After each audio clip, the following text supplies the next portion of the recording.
Okay, take two. Hi guys, this is me again, Stuti, weaving tapestry. I was supposed to do a live with my dearest friend Nidhi over at her page, and this was something that she has been wanting to do for a long time. It's called. It's not, she called it the art of life, which is generally to talk about art as a means of expression.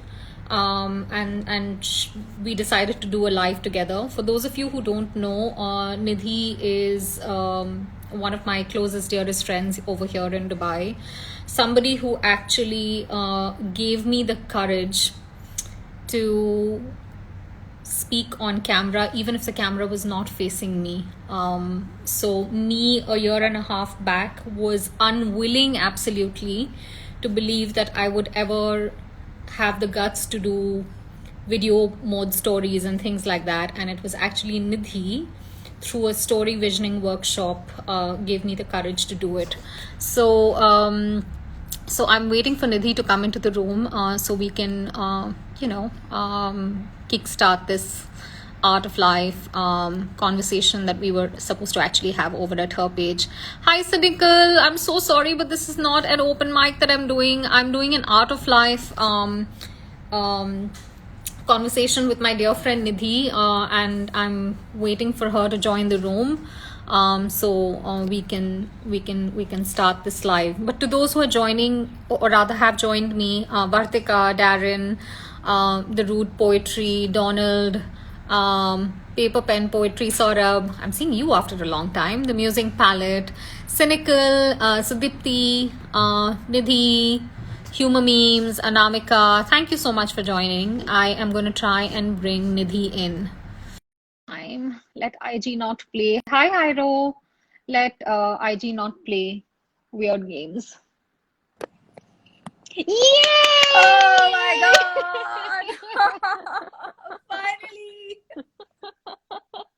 Finally! Finally. I'm so happy. I'm so happy that this could happen. Oh yeah.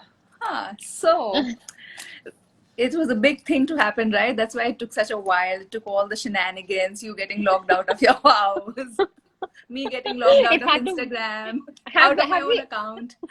have we ever done anything that has not been dramatic? Not this Yeah. dramatic, to be very honest.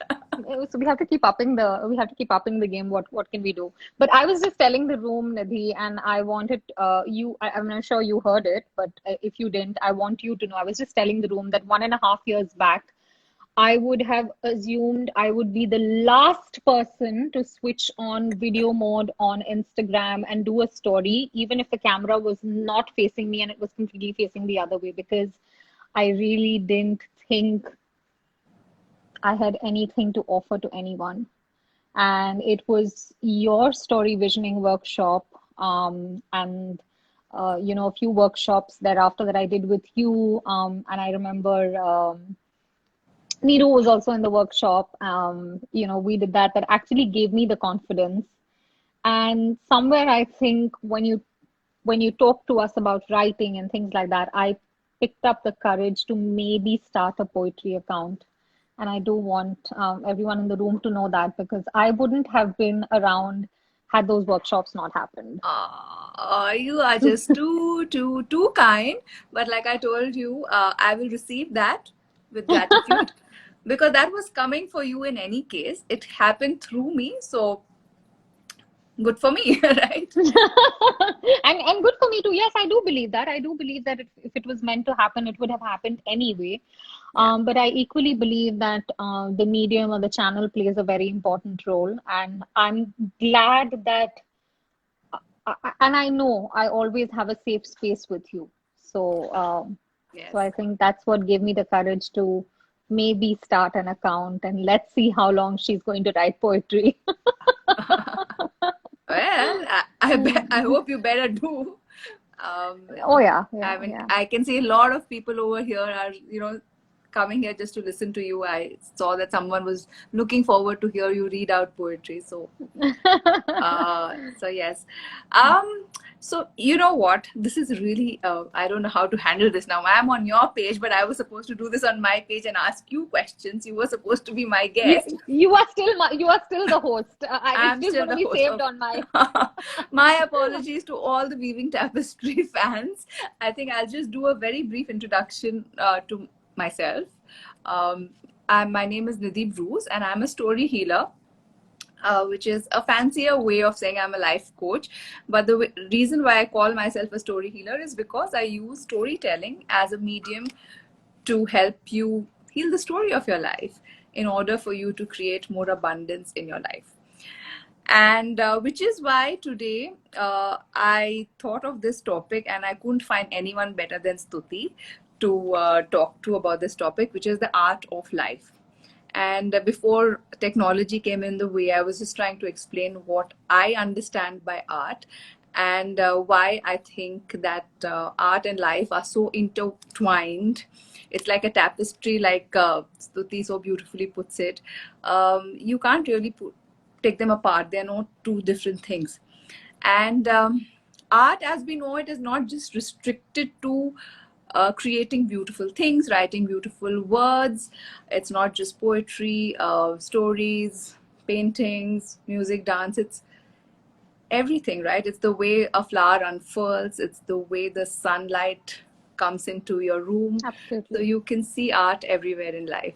So, the reason why I wanted to call Stuti on, and I knew a lot of your followers will also be listening to this, is because I don't think, despite your being online so much, they really know what a massively talented artist you are. I don't think you've even shown your followers the tip of the iceberg, as they say, right? You know, I've known you as being someone, I think I met you first when you attended a blogging workshop with me, but I Yes. got to know you when you started teaching, or you were my yoga teacher. Hmm. Hands up, how many people in this audience knew you? Stuti is a trained and very good yoga teacher. She is a theta healer. She is a Reiki practitioner. She runs her own artist brand with her mom under the sacred tree, where they make these beautiful things out of, like, magical things out of pottery and stuff. And of course, she writes beautiful poetry. She used to be a blogger. She is the outstanding musician. My mouth is tired of just talking about the things that you do. So, my first question to you, Stuti, is you've done so many things. You are an artist at heart. You know, Hmm. you live life in the spirit of art, consciously or unconsciously. Hmm. But in the last 1 year, your heart and soul has been poured out into poetry, and in a very beautiful way. So I would really like to ask you to talk a little bit about your journey to weaving tapestry. Um, to be honest, I think music and writing have both been very old friends to me. Music is perhaps something that I would say, was a bit more genetic, organic in that sense, that I don't even remember the first time I sang, or I now know which is the first song I sang because my mom has told me that. But I've been singing since don't have a memory even. Obviously, words happen to me later, but I'm aware of the fact that I remember back in school, and we used to get creative writing to do at 6 years and things like that. That used to be my favorite part of the week, or of classrooms, when we were asked to do creative writing. And I was not aware of the fact that my my compositions would often read out in the staff room or in other classrooms to other students and things like Right. that. So writing was very much something that got noticed and acknowledged very early. um, but I think, and I often say this, I was 11 and uh, I picked up this book, Anne Frank, The Diary of a Young Girl, and it's still there on my bookshelf behind me. I still have exactly that copy of the book. And I was reading it, and I think in the first diary entry, Anne Frank writes this thing where she says, "Paper is more patient than man."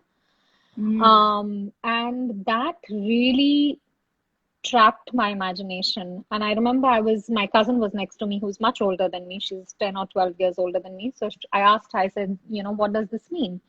And she gave me her interpretation of that quote, which is basically to say that whether or not human ears will be willing and patiently listening to you without judgment, paper always will. Mm. And so inorganically, I started treating, diaries as my best friend. And I started writing, and then I discovered I had a love for writing, and I wanted to, write them well. I didn't just want to write and brain spill. I wanted to write them well. And that's how really writing started. When I was a little older, at 15, 16, I started writing songs, and I composed songs and went on to record a few of my originals and things like that. Grew up more, I started veering towards short stories and poetry for a bit, then gave it up, came to blogging, discovered that I had a passion for food, and I could marry that to my passion for writing and do food blogging. And I did for a while till I discovered that food blogging requires you to do many other things which I was not comfortable with.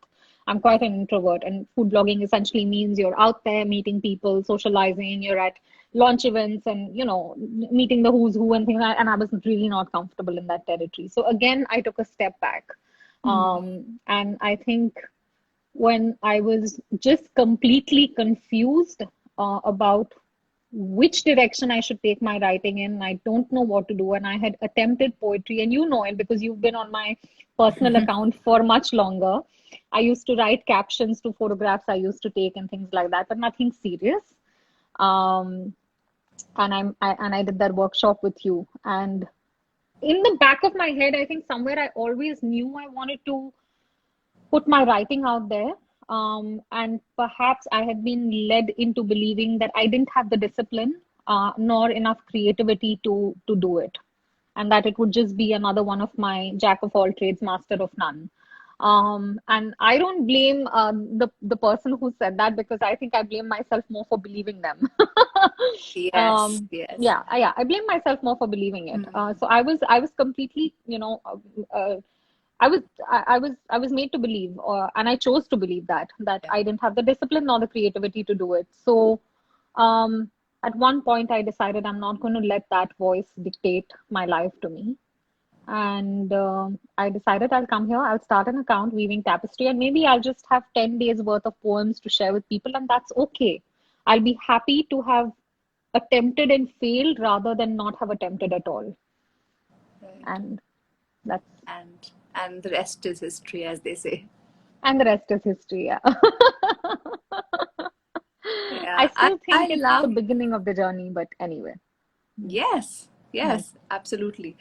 I love the way you said that, there's a part of us, and since we're talking about life and art, in life and art, there's a lot of self-doubt. Yes.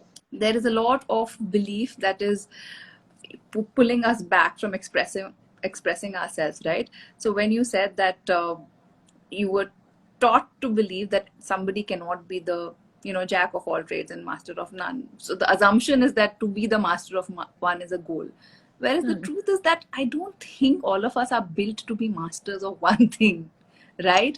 It's not human nature to excel in one field and to the exclusion of everything else. So I still struggle with that, I'm going to be honest, hmm, because even my career has been pretty much in the same territory. I have really worked in different industries and had very, very different kinds of jobs, which sometimes makes me wonder. I know that from an outsider's perspective, they often see me as very multifaceted and perhaps, as someone who has the ability to do many different things. But hmm, we're also conditioned in our education and conditioned yeah, in the way we are brought up to excel at one thing in life. yeah, And so when you do a few things well, it can be confusing because you don't know where you belong sometimes. hmm, You don't know what is the one thing that you want to pick up and make your big thing, or maybe it's picking up all those things and have all those wheels running together.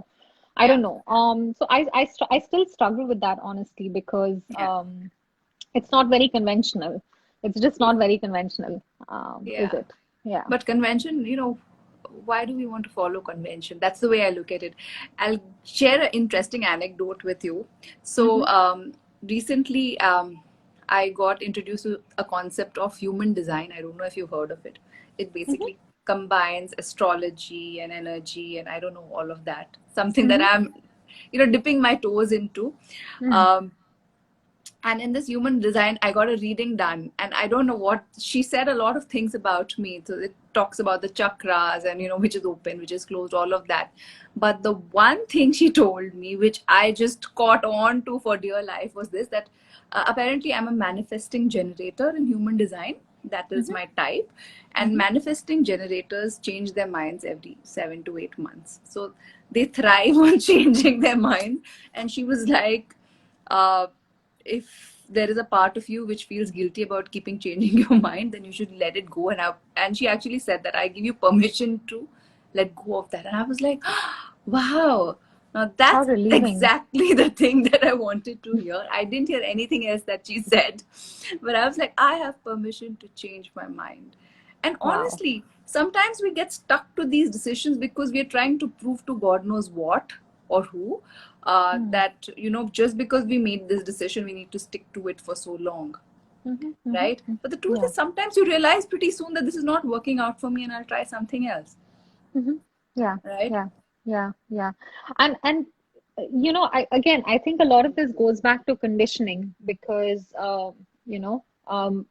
we've grown up listening to things like, pick up that one thing, find that one thing that why should it be one thing? Yeah, Find the one thing that you're really passionate about and pick it up and make it your thing. But for somebody that could be three things or two things, or even today when people ask me music or poetry, I'm like both. Why do I need to choose? yeah, And similarly, there's a lot of conditioning. Nidhi. I still very often, for instance, get, why haven't you made music your career? You could do that professionally. Yeah, of course, I know I could do that professionally, and I've chosen not to.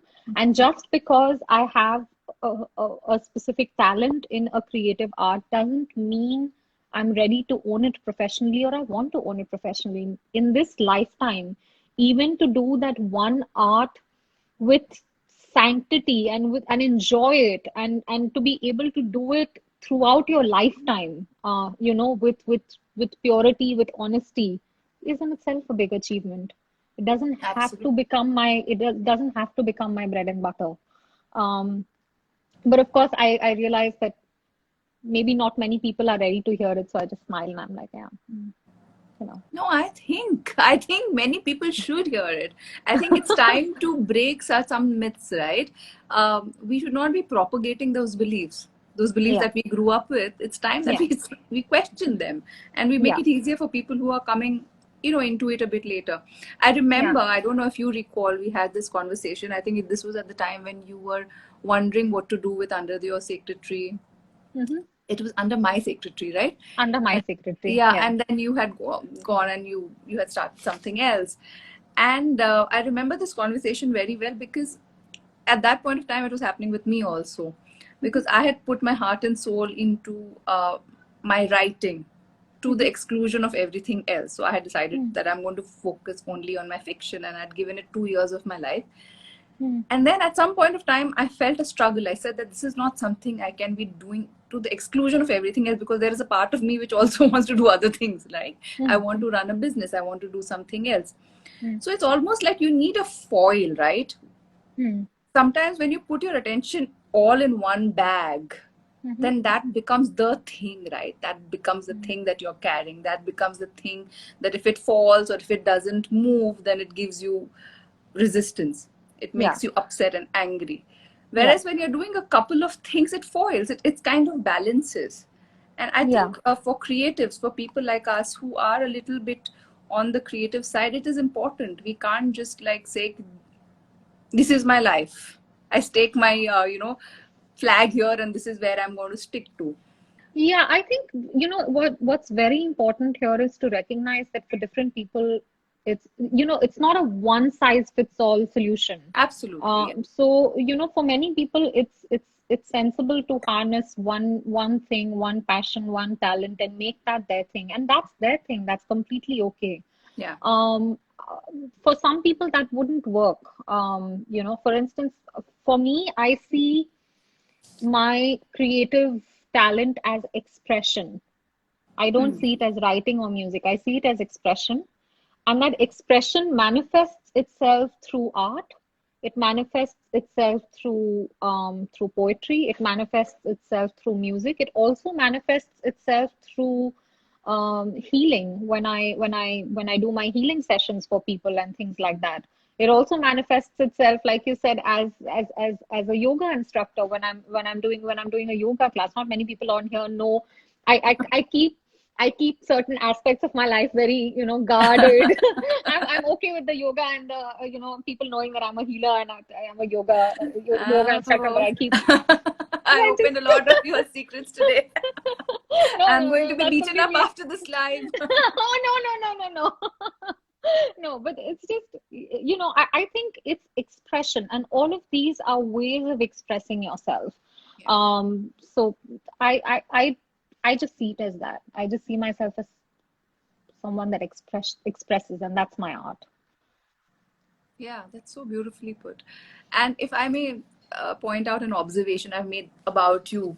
So, first Weaving Tapestry started, and then suddenly Stuti's music studio started, and then, now we have your original, your Stuti Instagram account also, which is Yeah, flowering open. yeah, So, I can see what's happening here, right? Once when you start expressing yourself, all the hmm. channels of creativity start opening up. It's not, it doesn't get stuck in one, like if you're doing poetry, you're just doing poetry, right? Once you start doing poetry, your ways of expressing yourself also start kind of blossoming.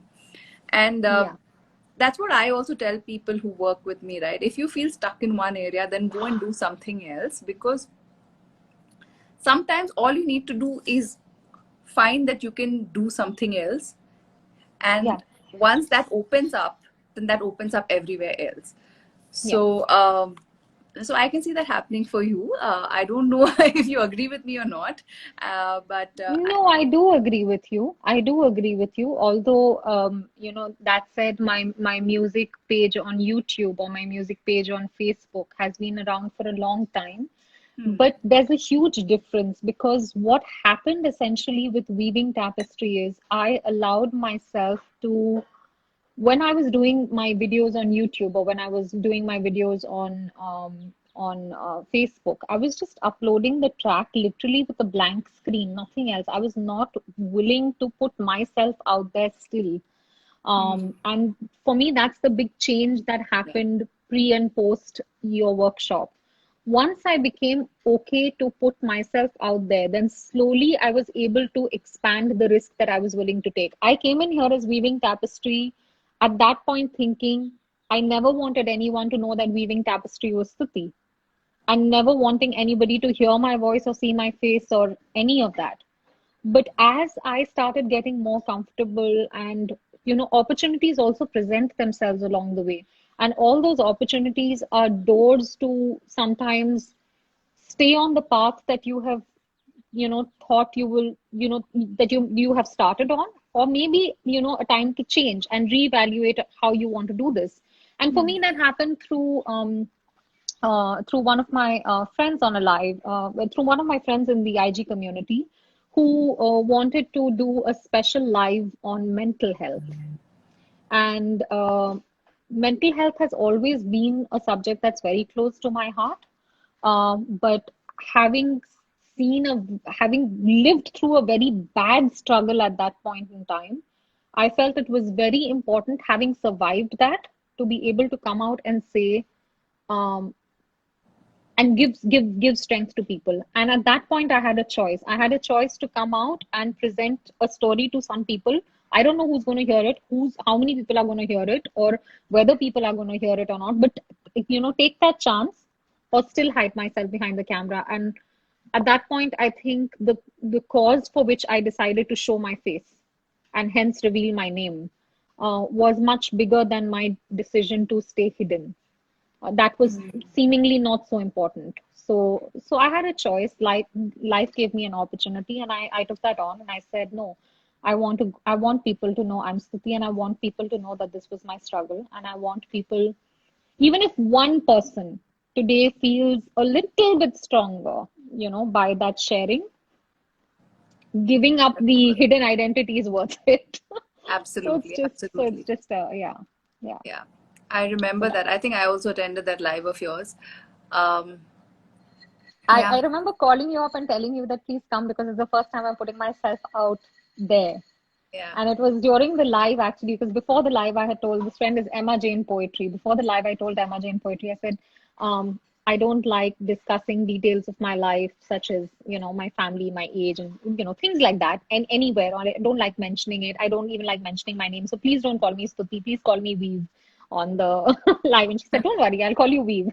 And then during the live, I'm like, Emma, I've decided to change my mind. Can I please say my name? And she's like, please. She would have So been it was like, yeah, fun. sure, why not? She was so sweet. She was very delighted that it was her live. I chose to have that courage on, and No, she again gave me a safe space to do it. So I was so grateful. absolutely. I think, honestly, see, you took one brave step. Yours, and I'm sure, even if you say that, even if it's one person, I'm sure there are many, many others. The ripple effect of what we do in our bravery goes way beyond our own, whatever we gain out of it.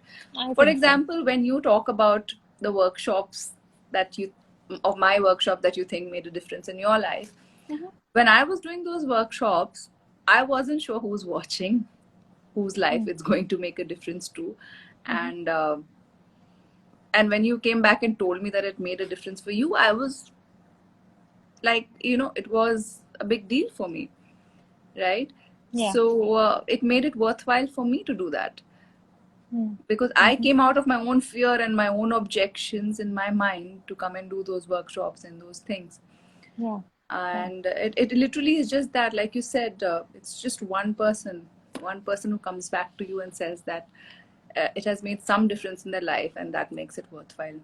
Yeah. Which is why I think we should all, I think none of the objections in the world is big enough to just let us, forget our fears for a minute, sh- Yeah. show up for our bravery, Yeah. because it just takes a little while to get out of it. Because once you're out of it, you're out there, you Mhm. do Mhm. it. Yeah. Yeah. And I agree. once it's done, it's done. And I keep telling myself, what's the worst that can happen? What is literally the worst that can happen? You can fall on your face, right? And Yeah. we've all done Yeah. that in our lives. Yeah. Yeah. Yeah. Yeah. Yeah, Sharon's written a very nice quote here. She said, and the day came when the risk to remain tight in a bud was more painful than the risk it took to blossom. And I completely agree. And, I think you're right, Nidhi. Yeah. Having gone through that struggle or with the mental health struggle, Yeah. I felt that um, what's the worst thing that would happen with my poetry account, for instance, starting it? I would lose steam in 10 days and not write poetry ever again. Um, I was no more scared of small things when I went through that bigger struggle, which put me through much bigger fears. So these smaller things suddenly, they were put into context, and I was like, Mm. really, I'm scared of starting a page that I can very well shut at my own free will. Why? Let me do it. Yeah. And yeah, and It's the old story we used to have in school, right? When there is a small, you feel like it's a really big line, hmm, and you are like this small line. hmm. You just need to draw a longer line next to it to put it into perspective, right? Exactly, Yeah. exactly. So it It's was all just that. about, And I also think that when you take that first step, of courage or bravery, you're sending a message out into the universe saying, I'm ready. And yeah, then the universe will, come and make things easier than they appeared in your head. Yeah. absolutely. The universe needs to know that you are ready. And Mm. more likely than not, in the beginning, throw you some challenges also on the way to say that, okay, you said you're ready for this challenge. Let's see. Let's just throw you a couple of, Mm-hmm. you know, trial Mm-hmm. shots to Curveballs. see. Yeah. Okay. You said you wanted to write poetry. Okay, let's see. You get your first role. And this, Pretty much that. yeah, things like that happen, right? So once you Yeah. decide to be visible, there'll usually be like one troll with whom you have to deal with, and then you realize that there are so many others who actually are Hmm. happy that you're there. Mm-hmm. Mm-hmm. So I have a lot of questions for you. So now I'm wondering if I should ask you um, all the questions, but there's one very important question that I have to ask you, Stuti, Mm-hmm. and I'm going to put you on the spot. I think I may be murdered for this, but when is your poetry I, book coming out? so I've had a change in how I wanted to do it. I felt I was ready to put together a collection, and I had enough actually to put a collection together and publish it. And I started the process. And when I started the process, because some of the pieces that I had written were quite old relatively, when I started piecing it together, I could no longer agree with a lot of the things that were written. Not not in terms of content. I think I can say I would own the content, even if, you know, I have, as a person, I have evolved from where I was to where I used to. I can still own the fact that I was that person. So that's never been a struggle for me. But I think the style of writing, how I want, the voice in which I want to speak evolved too much for me to be able to want to put it out in the same format. Hmm. Um, so at that point, I had to reevaluate. And then the more I got deeper into figuring out how publishing works and, um, how much I have to put out that's original work that has been unpublished elsewhere versus stuff that is, published anywhere. I decided to rethink and re-strategize and give myself a little time and put out something that I could feel more proud of. I think just not done in a rush. Something that I Hmm. could feel more satisfied with. I would have been proud of that also actually. So the correct word is satisfied. That I could feel more satisfied with. So I guess I'm a little delayed on that, but I'm working on it. I'm working on it more than I ever have at any other point in time in my life. That's good. Um, yeah, so I'm doing that. I'm doing that. So this is a question I've been asking Stuti for a while now, and I am not going to stop asking it because I think the world needs a book of poetry from Stuti, and it needs to get it. As long as it takes, it's Yeah, yeah. yeah. And it's a lot of learning along the way also. But the funny thing is, I feel more ready than ever to do it because I think when you and I last spoke about it, I said, yeah, I wanna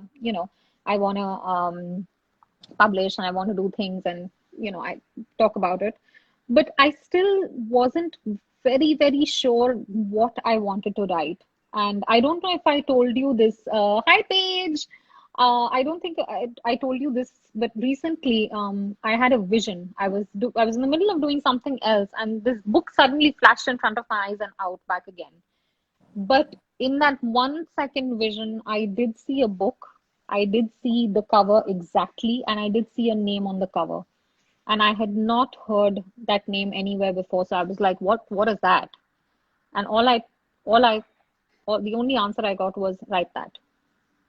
Oh, So I was in the middle of something else. I immediately reached out for my phone because I didn't want to forget the title. So I immediately reached out for the thing and I wrote the name down. And then later sat down with it and asked myself, what the hell does this title even mean? And literally, I mean, I would have thought you put your poetry together or you think of a theme, you put your poetry together and then decide what to call it. Literally, it's working itself in the reverse order. So I saw the title and then I thought to myself about it and I said, what is this? So I sat and wrote something about it the next day. And then I knew exactly what I wanted to put out in the book. And I I just dropped everything and I started creating the manuscript that minute. And yeah. yeah, so Amazing. I'm very much doing that. Yeah, very Amazing. much doing that. Yeah. How exciting. I hope that kiss was for me because I tried to get it. For you and for everyone else in the room. So, So, I love this story because, a lot of times that's how creative ideas fall into our head. mhm, It's mhm. not by a lot of plotting and planning and, sitting down and saying, oh, I want to write this book, I want to make this painting, or whatever. You compose music, it. It's a Hmm, thought, it's a feeling, it suddenly comes in, it literally drops in. mhm, And mhm. like Elizabeth Gilbert writes in her book, there are ideas which are actually floating around, and the person who is most receptive to it, most ready to accept it, is the one on which it Hmm, hmm, drops. mhm. So, and I actually resonate a lot with your story because many a times, a lot of these things, ideas for books, for stories, for some of my workshops, they've literally dropped into my head like that. It's like, where did that come from? I don't know what it means. I don't know Yeah. how it's going to pan out or work out, Hmm, but it does. hmm, And usually those are the ideas which work out beautifully, as hmm. opposed to the ideas where you think of it very logically, very structuredly, very goal orientedly. I'm gonna say it's a bit of both, Nidhi. And I while I do think the things like the title of the book, that just happened to me. I wasn't at all even. I mean, I was in the middle of something else. I wasn't even thinking about book, and this vision just flashed in front Yeah, of my eyes and back, and I was like, what the hell is that? yeah. So somewhere I must have been ready to receive that, yes. But I also feel that one of the things that creative people and this was pointed out to me by a very very dear friend on IG. His name is Danny. I'm going to give him the credit for this because we just had this conversation almost 2 days back, and he made me realize that there's a certain amount of structure to creativity that also separates people. Separates uh, those that have an ambition from those who actually meet their ambition. Hmm. If you have to put out a book and you want to publish, let's say, 150 poems in it, right? You can't just come and settle yourself on the couch in the morning and wait for inspiration to lightning No, strike you. No, it absolutely doesn't not. happen. So No, I no. think that part of it, there is a bit of structure required, and he actually got me into the habit of writing every day, no Mm. matter what. And the Yeah. first time he and I talked about it, I said, "But what if I don't have anything to write?" He said, "You'll surprise yourself. Even if you have to write something as mundane Hmm. as uh, I'm sitting in a room which has white walls and a gray couch and a teal cushion, and outside my window there is a desert landscape." He said, "Even if it's that mundane, write it. You may write 15 pages of trash, but you will find, nuggets of gold in it, but just write it. Yeah. And I was scared. And I literally realized when I started doing that exercise, I realized there's just a lot of fear. So I just started writing every day. I would just look at the clock and say, I'm not going to stop the pen now for the next 1 hour. That's it. And I Hmm. would just keep scribbling. And a lot of a lot of funny stuff does come out, of course, but there's also a lot of gold that came out of it. And I think in that sense there is an element of structure that's very necessary to realize your dreams and not let them remain pipe dreams. No, absolutely not. Yeah. So yeah, so when I say that ideas drop in, they don't drop into random people's heads also. No. Like you very rightly pointed out, um, uh, and I've written a book. In it, there is You one, have, you have. You're a and published author. yeah, and I also teach writing, and this is one of the things that I teach people, right? That you need to show up for your writing every day. The Yeah. muse does not turn up when you're sitting around and waiting for you. The muse turns up when you are doing your work, and Hmm. then she realizes that, oh, this is a cool person, to hang Hmm. out with. She's already doing the work. Hmm. I'm going to hang out with Exactly. her. She's going to be the Exactly. one who's helping me tell my story, express myself. So, Mhm. so the muse comes only to the person who's ready to dance with her. So that's what I I teach. agree. Yeah, I agree. I agree. yeah, and even if it's like writing every day, doing your thing every day, absolutely. Because if you sit around waiting for inspiration to strike, it's not going to happen The for problem sure. with the problem with or let me preface that it's not a problem, but I think the way we've been again conditioned to think about certain things in life, such as inspiration and romance and whatever, it's Hmm. so it's lovely, it's beautiful, it's very idyllic, but Hmm. um, it's not always just that. Yeah. That forms a small component of the larger picture. I may feel like I will find my inspiration when when I'm in a green meadow with perfect temperature and this large tree and sitting under it and writing in a leather bound journal or something. Great, lovely, that could be inspiration. But Huh. that's not going to sit and happen to me here in Dubai. I find my inspiration here among the sand dunes in my house where I can't step out because it's 46 degrees outside. What am I going to do now? So I do think I do think you have to seek it. Yes, yes, Yeah. you do have to seek it. Yeah. And sometimes inspiration is just in the doing, right? It's just in the, I was recently playing around with the word commitment. So a Hmm. lot of us feel, when you use the word, when I say, am I committed to this? It almost feels like a, what's it called? Like a thread which is binding you, or Yeah, it feels harsh. And I yeah. was just playing around with the word, and I said, when I say I'm committed to something, it is Mm. not a fear, a commitment made out of fear, or out of uh, a deadline. It- And when I'm committed to something, it is because I want to do it. I want to be in the process. I I want to write a book. I want to create something.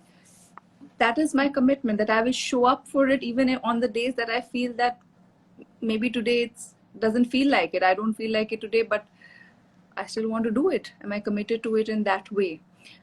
So I was just playing around with this word, and how, in a lot of ways, when I used to think of commitment, like, things like weight loss, am I committed to losing weight? Mhm, Is my commitment to lose so much weight in so many days, or, or is it for a better, healthy life in the long run? mhm, Is my commitment to writing the next book, or is my commitment to exploring myself as a writer, as an author, to grow my art? mhm, So where is my commitment, right? mhm, So when you get committed to the larger idea of what it is that you want to get out of it, mhm. then you don't feel limited by these things, right? Then you don't feel the fear. And I think when we commit to the short term goals, and that's what sets us back, if you know what I mean. Um, I completely agree with you. And I think the other thing about committing, is that I feel that, and I heard this frankly on a podcast, where I was listening to someone, and but what they said made a lot of sense for me. And in essence, they were saying that when you have this beautiful dream in your head of doing something, of achieving something, it's safe, it's protected. Hmm. You haven't, it's a beautiful dream, and there's nothing can damage that dream so long as it's in your head. The Yeah. minute you put it out on the kitchen table and commit to it, you've brought in the fear immediately of failure. Yeah. And that itself stops many people from even bringing that idea from the head onto the kitchen table, because what if? And also, I think sometimes commitment is, like you said, it's a very strong word, because it almost makes you feel tied to your commitment, in that if you don't achieve it, or if you change your mind, in the process of doing it, how dare you? Yeah. Um, but that's the point. That's exactly the point. You have to bring it out there to know how ready and willing, and um, you know how hard are you willing to fight to make it happen. And if you don't know, if you don't find out, I think there's a beauty in finding out you can't do something, because if you don't find out, you'll never be asking yourself what next. You'll be stuck and married to that dream in your head, but it's not going anywhere. I always wanted to be a food blogger, and I was so sure that food blogging was my thing, and I could make a big thing out of myself doing food blogging. It's not until I started doing it that I realized it requires so much more out of me that I was not prepared for.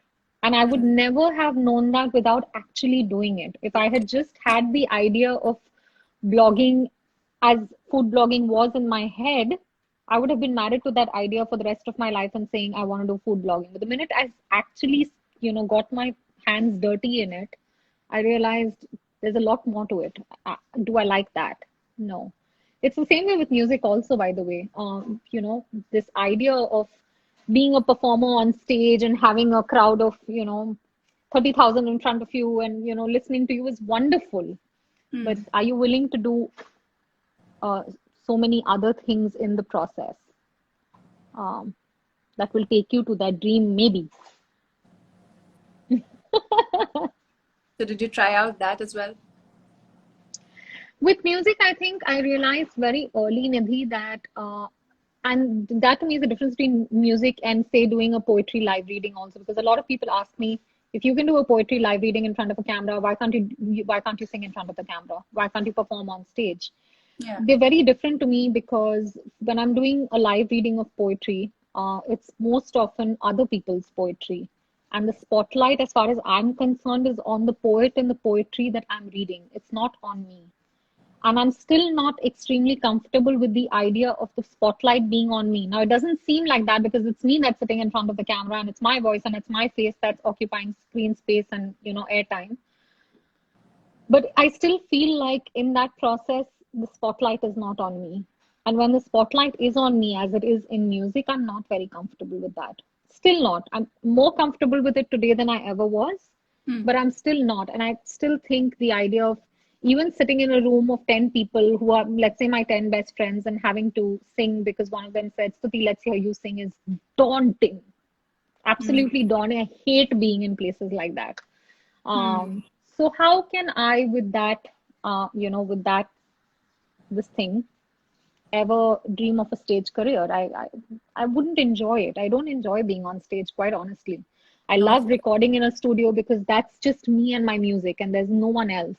Hmm. There's nothing else. Well, okay, fine. There's a sound recording artist, but he's doing his job, That's okay.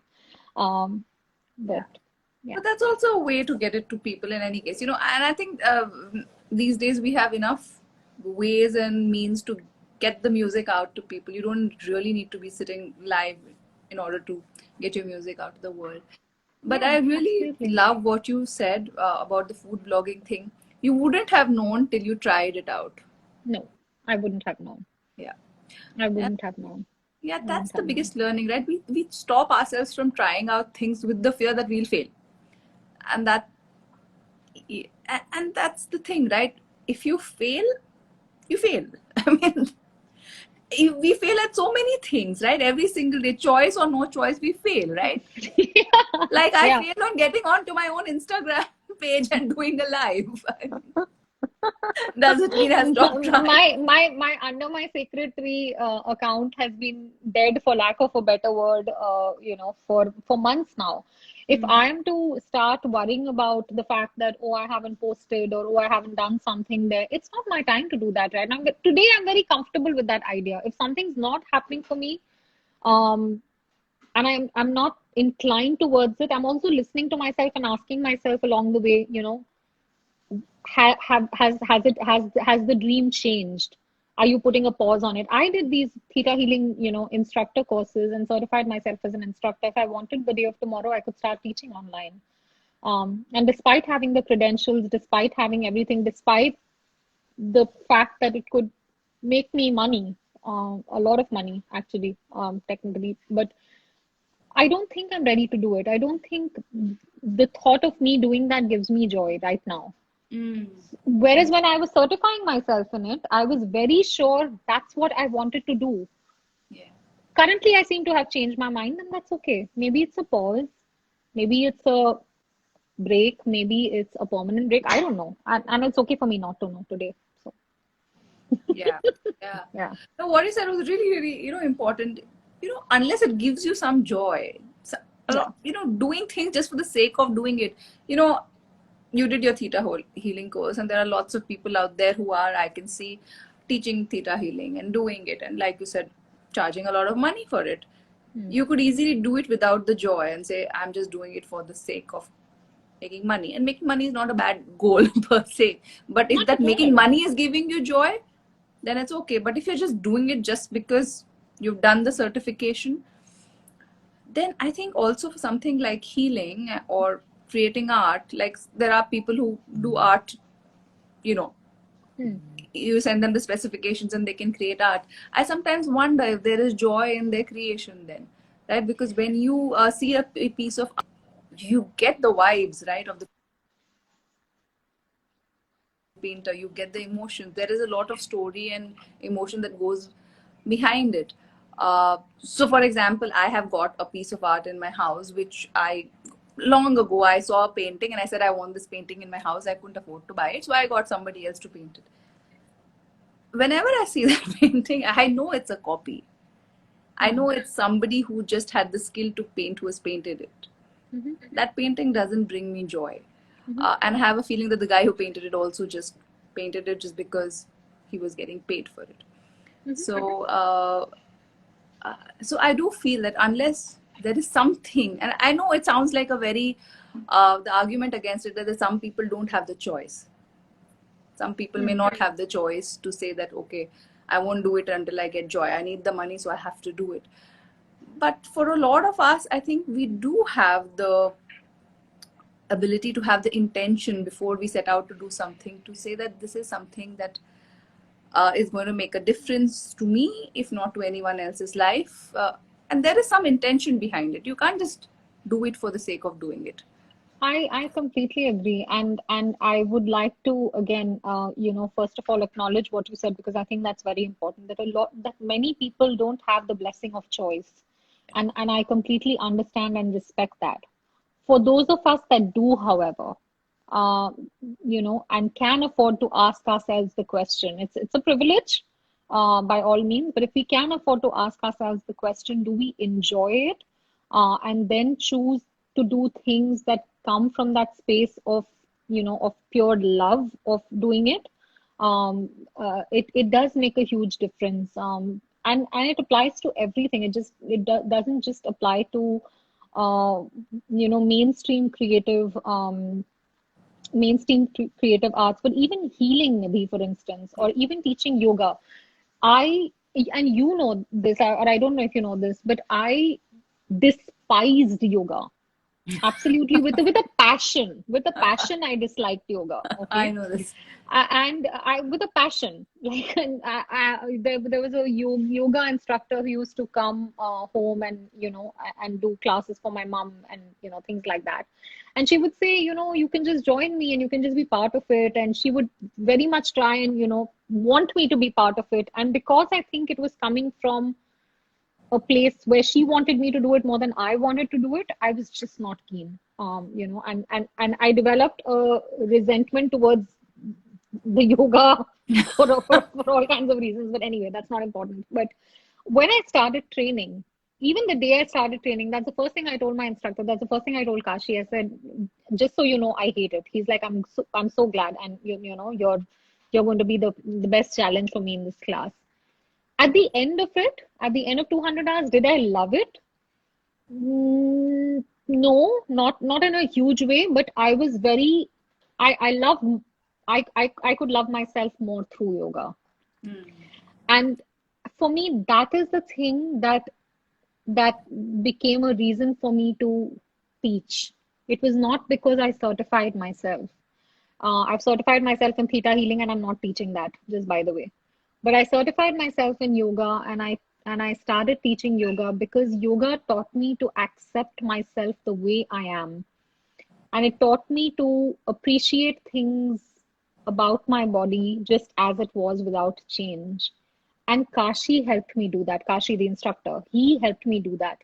And coming out of that class with that certificate, I just felt that if I could do that for anyone, even one person, make them love what their body was capable of, Hmm. just as it was, no change, without needing to alter anything about it. I just wanted to ripple that forward. And hence, I taught it and I enjoyed it. I enjoyed teaching it because for me, those classes were always about getting people to accept and love their shape and their body for what it was able to do that day. Absolutely. I can vouch for that. I was one of Struti's students. I have not done yoga since I left you, Stuti. Let me tell you that. Um, Oh, I don't know if wow. that's a good thing, but I hope you find, or maybe when I restart, Yeah, I I'm mean, waiting for COVID you. yeah, COVID just stopped everything, but Yeah. who knows? It could start again. Yeah. Another little Yeah. nudge from from the universe via me. You have successfully nudged me into many things, so I only treat it as a good sign. Awesome. I think this has been a wonderful conversation. I think what I'm taking away from this is from all of your experiences is that